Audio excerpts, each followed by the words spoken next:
What's up, everybody? Welcome into the Aftermath Podcast. Patriots fall in Arizona 30-17. They also fall to 3-11. So this is how they start the final four games, which is case-making time, which is, in essence, putting out there the same stuff as before.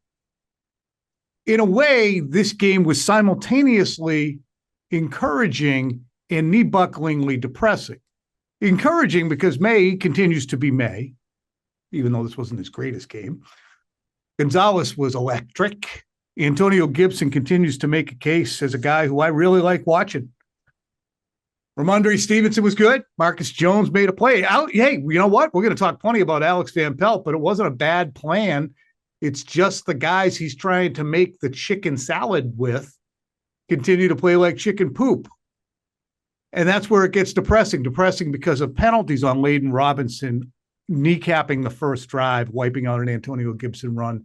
The back-to-back trash from Vidarian Lowe on a second down loss, on a third down sack on the second drive. Bad angle by Jabril Peppers on a long run for Connor from Arizona. Joey Sly, a missed field goal. Bad break on the Anthony Jennings penalty. Kayshon Boutte literally shoveling the ball to an Arizona Cardinals defender on a pick. And then back again to AVP, and that's running the ball into the middle of the line when you've seen time and time again that even though the entire stadium knows that you're going to run it into the middle of the line, you can't do it because you can't do it. And we're going to start there, Phil, and we're going to start there with Mayo sound to a question that you posed about, well, you set it up. Set the whole thing up. Because this was another step on a rake moment, but this was stepping on a shovel because this was reflects poorly on the Patriots head coach Jerod Mayo, I think. So he was asked about the short yardage situation at the goal line, third quarter, can't get it on third down, can't get it on fourth down. He said at some point you have to be able to run when everybody in the stadium knows you're going to run. I followed up with a question about, are you really that kind of team? And then a follow-up to the follow-up, which was, might you want to run Drake May there? Because we all know he can run. So here's how he answered. Would you consider running Drake in that situation, that it's a short yard situation, you know, he can run?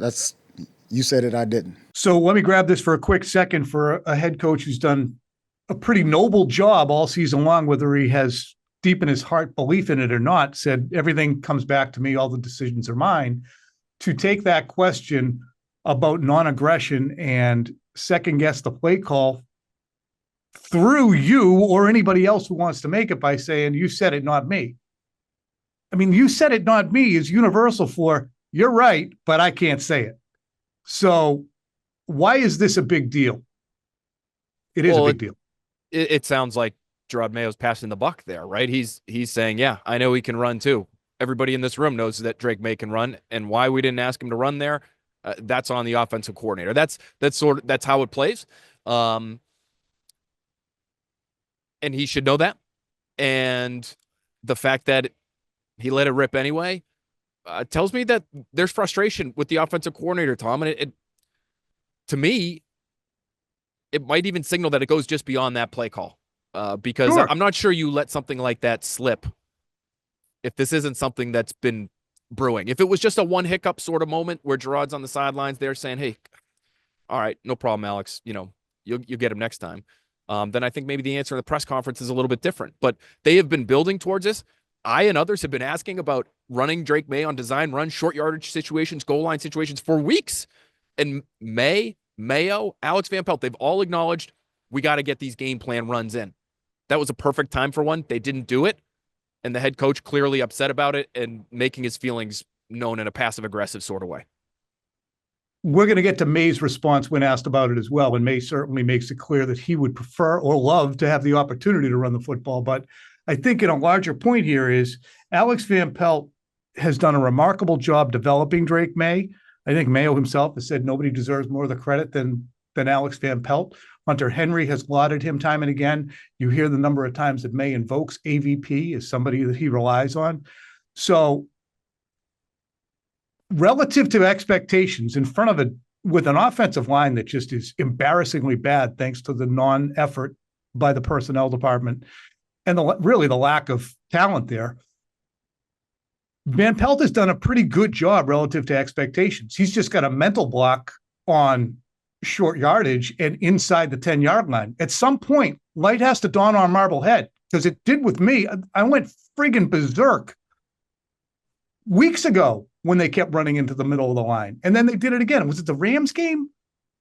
It happened their last game 2 weeks ago, where at the end of the half. Oh, yeah, the end of the half. And then at the end after the friggin', yeah, that was the first one, was the Rams game, but there were other ones.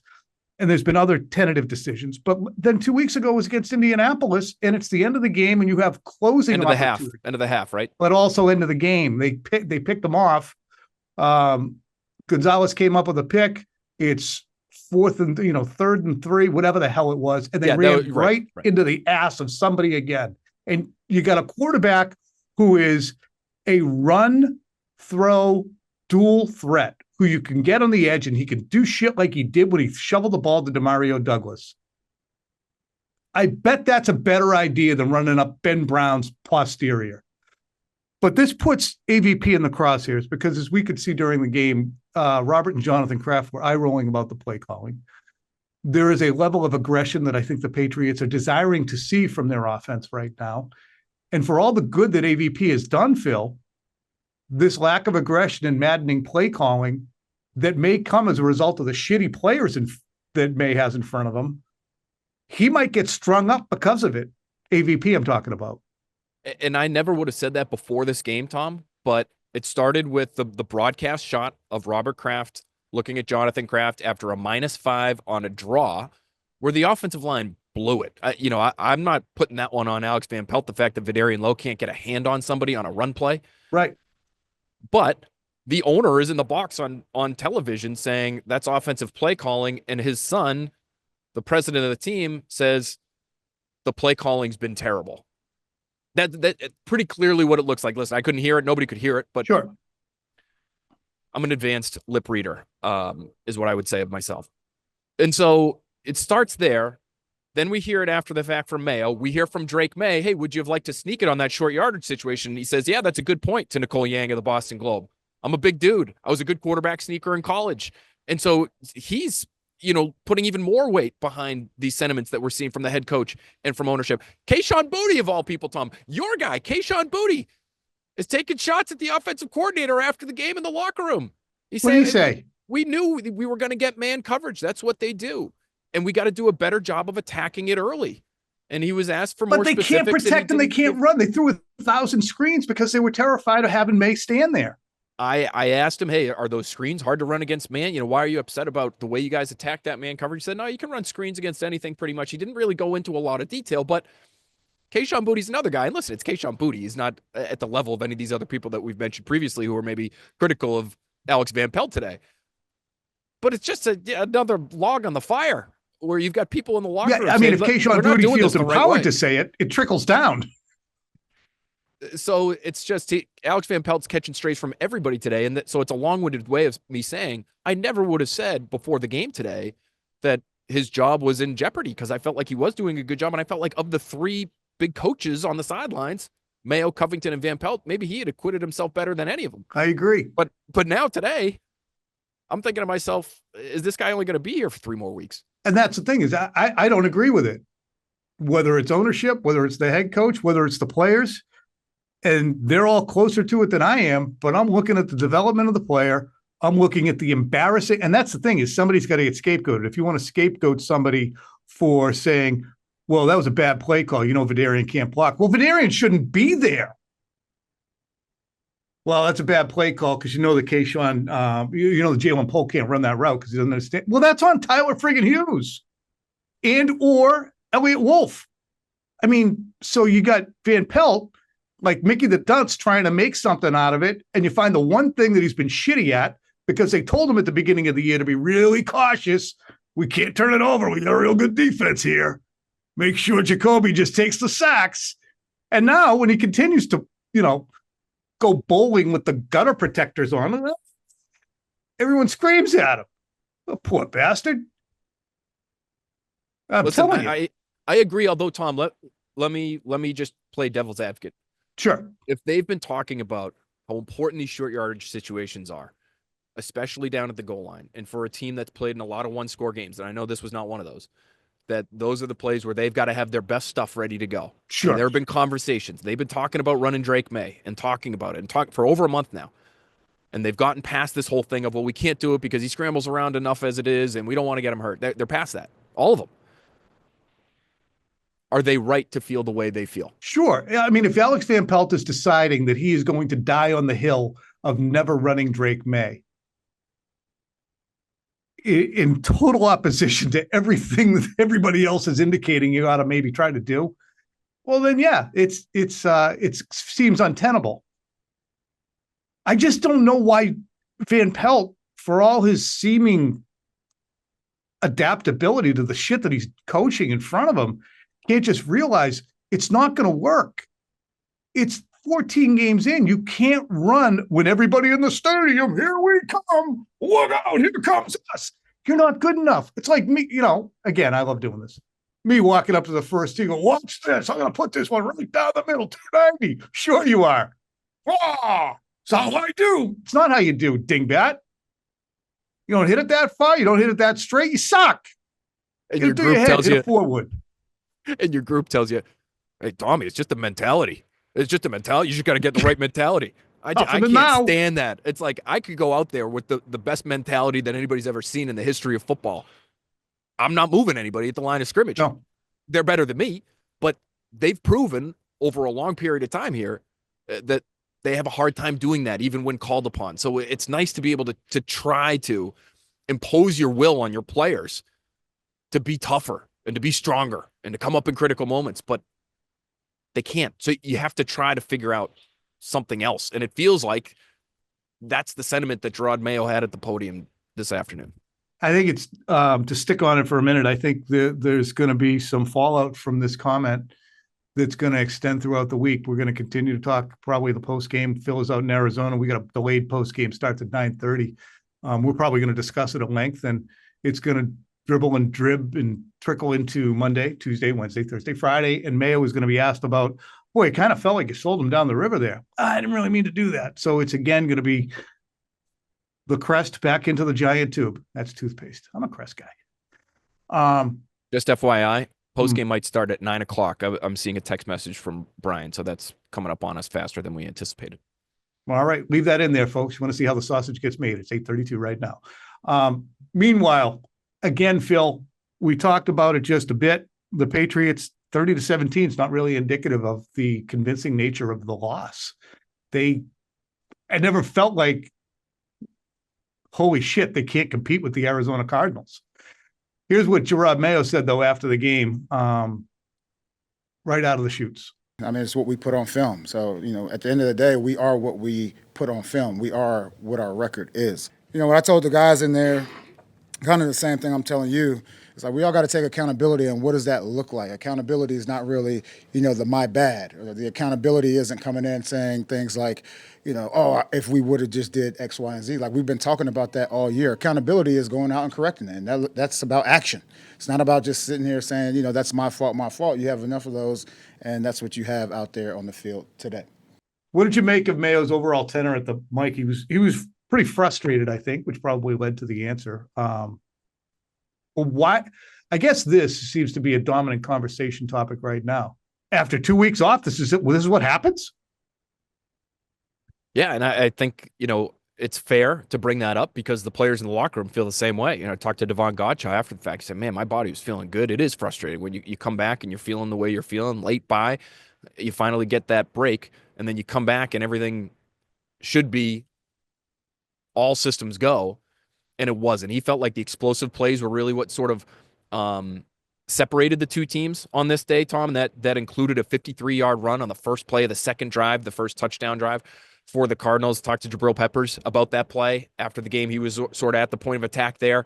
And he said they practiced that play defensively against that specific look offensively, and they anticipated the run hitting more inside is how he described it. I was going to say, did he think Connor was slower?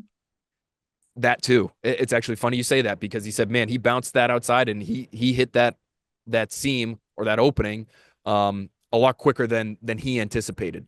Okay. So he took a bad angle and he couldn't really see the back at first. And, he's a smaller guy in there with, 6'5" plus guys probably in terms of offensive and defensive linemen. And so, those are the types of plays that separate the game when, you got the Patriots actually averaging more yards per play slightly, but 6.3 yards per play for the Patriots to 6.2 for the Cardinals, 7.8 yards per pass to 7.3. Patriots leading that one again. They were equal in terms of the number of penalties. The big difference was 0 for 6 on third down for the Patriots, 10 for 15 on third down for the Cardinals. And then you have the 1 interception for the Patriots and then the 1 interception taken off the board for the Cardinals. That was one of the biggest calls in the game. They took that one off because of the roughing the passer call on Anthony Jennings. Which, again, you can't spend forever on a call. I look at that play and kind of think to myself, well, that's what happens when you're a shitty team. You're not going to get a call like that. You can certainly contort it and say, well, he left his feet to make the hit, but he was leaving his feet to block a pass. And Kyler Murray, showed some elfin magic and got even smaller in front of him. But if you're a bad team, you don't get that call. And you could contort it to say he was a runner, but there are still some protections in place. So we're going to, in the next few minutes, as my guest, get some reporting from our pool reporter, Mike Reese, the great Mike Reese from ESPN. Spoke to the head official, whose name I've now forgotten. Ron Torbert. They suck. So we'll have some further clarification from CYA. From cover your ass. Well, I'm not sure. Yeah, maybe they'll acknowledge some element of the play that they missed. It's forcible contact to the head. Mike actually asked Anthony Jennings about that after the fact in the locker room. Did he feel like there was forcible contact? And he felt like no. Jennings, of course, felt like there shouldn't have been a penalty there. So, let me ask you this: 3, 2, 1. Mike's right here as we're talking about him, which is a lot of fun. Who? Mike Reese. He's right here. He's like 5 feet away. I wonder if he'll poke his head in just to make a cameo. I don't know. Maybe he will poke his head in just to make a cameo. Maybe he will poke his head in just to make a cameo. I don't know. I have no idea. Years. Can you give us a quick synopsis of what Ron Torbert said to you? Yeah, I was hoping they would send it out to everyone because, in the spirit of fairness. This is great. This is live. Well, this ain't live. This isn't live. It's not live, actually, but it feels live. Okay. What did you see on the field that led to the flag for roughing the passer? Get that mic up in his face, Phil. What question at Ron Torbert, the referee? What did you see on the field that led to the flag for roughing the passer? Ron Torbert's answer: the flag came from the umpire's position. The umpire saw a hit to the quarterback's helmet just after he had thrown the ball. Follow-up question: how does the quarterback scrambling as a runner, as he approaches the line of scrimmage before throwing the ball, affect the protection provided to the quarterback? Good question. Under the roughing the passer rule. Thank you, Tom. I learned from you at the Metro West Daily News. Ron Torbert's answer: this does not impact the protection that he gets from forcible hits to the helmet. Although he is scrambling and working the pocket, he still gets the same protection from forcible hits to the helmet that he would if he were standing in the pocket. There's a couple other Q&A. There's a couple other, but I don't want to bog you down with it. Did it feel like they felt like they made the right call? The reason I said that I thought maybe he was second guessing it, I said for a defensive player who would ask what he would have to do not to be penalized in that situation, is the answer as simple as there cannot be forcible contact to the helmet? That was my question to him. Yeah. And he said, in that particular situation, given that's what we called, that would be the answer. That is the reason that the flag was thrown, because of the forcible contact to the quarterback's head and neck area.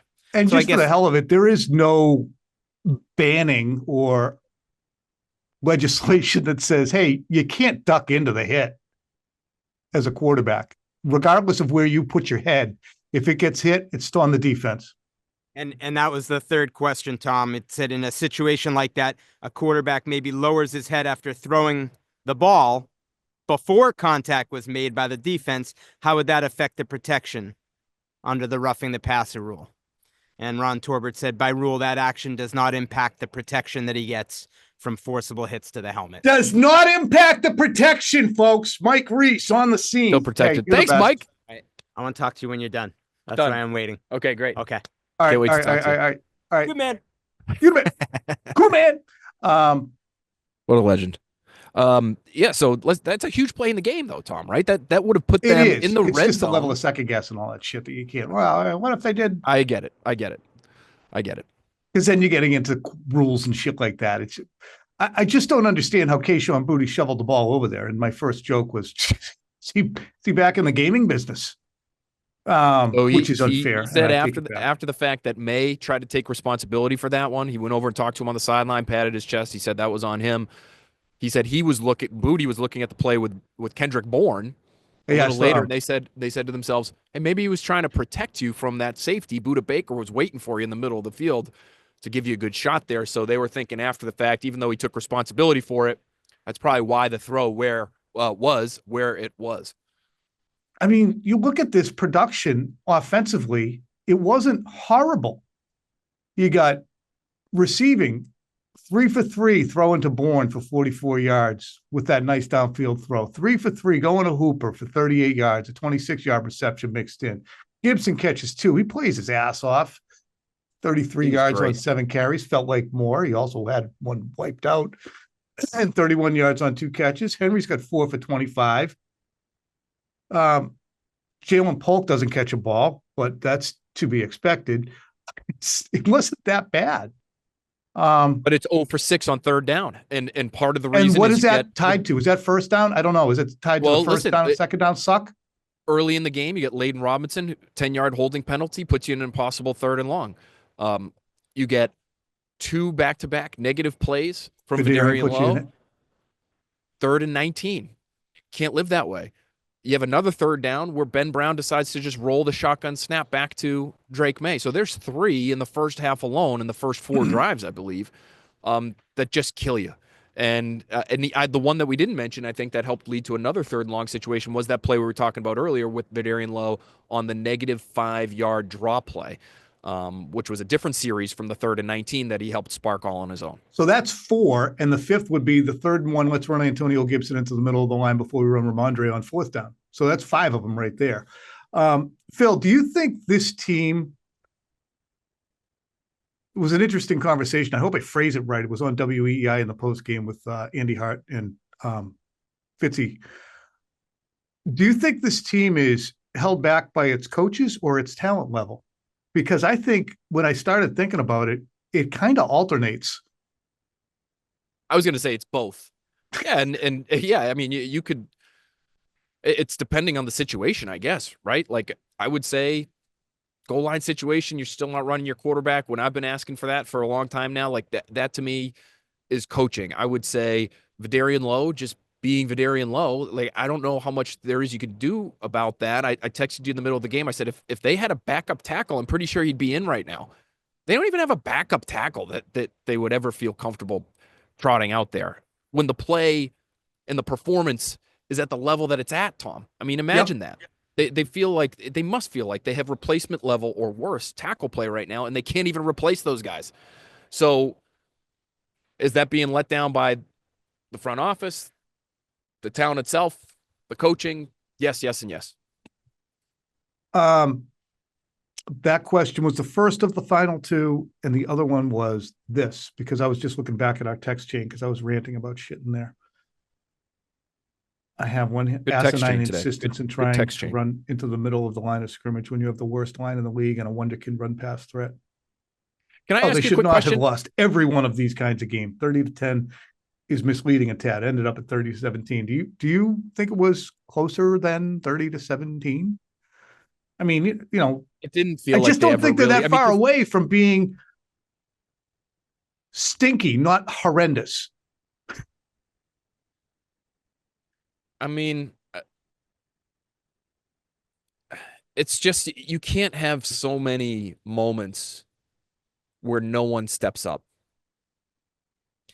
So many third downs, so many plays in the red zone. They just don't have anybody that steps up other than Drake May and says, "No, I'm gonna handle this situation."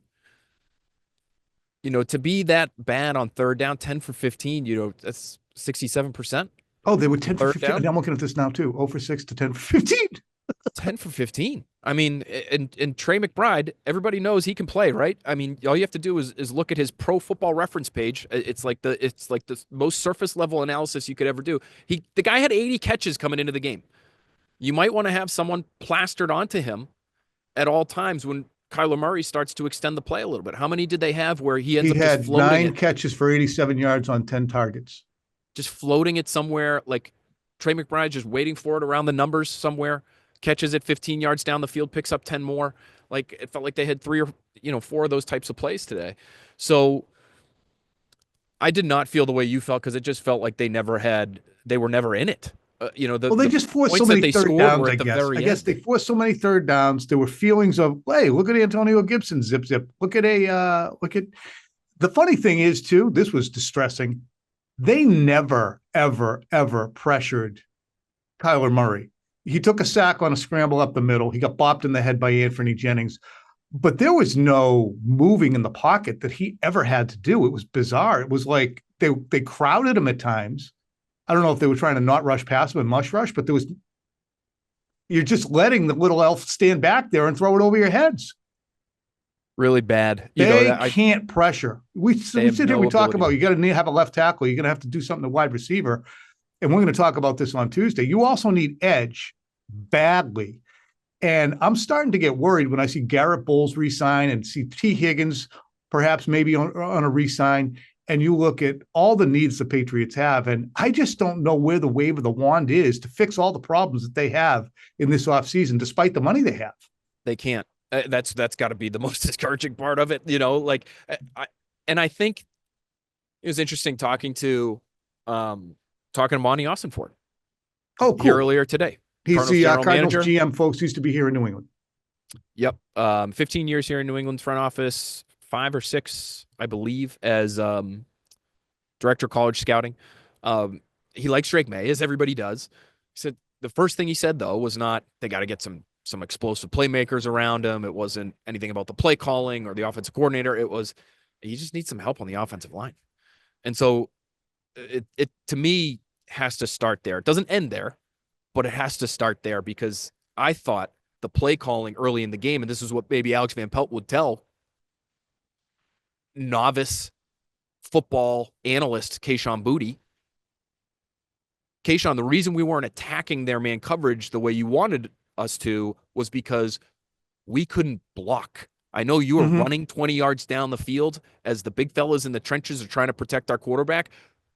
But if you noticed, we couldn't move the ball at all, and we couldn't keep Drake May protected. And so everything sort of cascades in a negative fashion down from the fact that they don't have the requisite NFL caliber offensive lineman that you need to be competent offensively. You know who started at left tackle today against Myles Garrett for the Kansas City Chiefs? Joe Thuney. Do you know who's playing center for the Cardinals? Who the Patriots failed to develop? Yalta Froholt.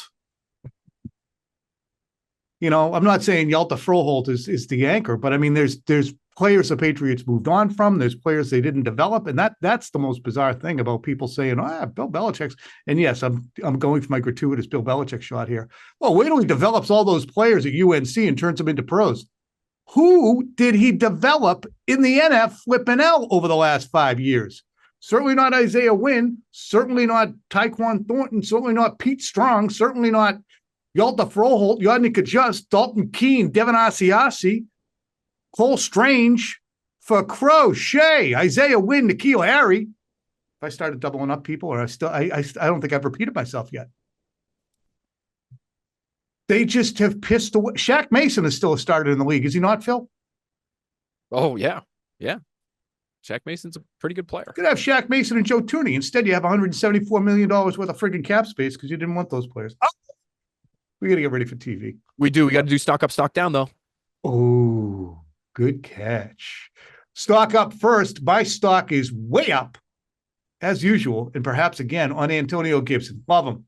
Just think he is a great contributor, and hopefully the Patriots bring him back. You got to stock up, Hercules? Yeah, I just want to add to that. I talked to him about a week ago, and he was pretty down on himself because he felt like he wasn't doing what he should be doing. This was 3 or 4 weeks ago, and he felt like he was maybe a little discouraged because he wasn't playing as much maybe as he had hoped that he would be able to.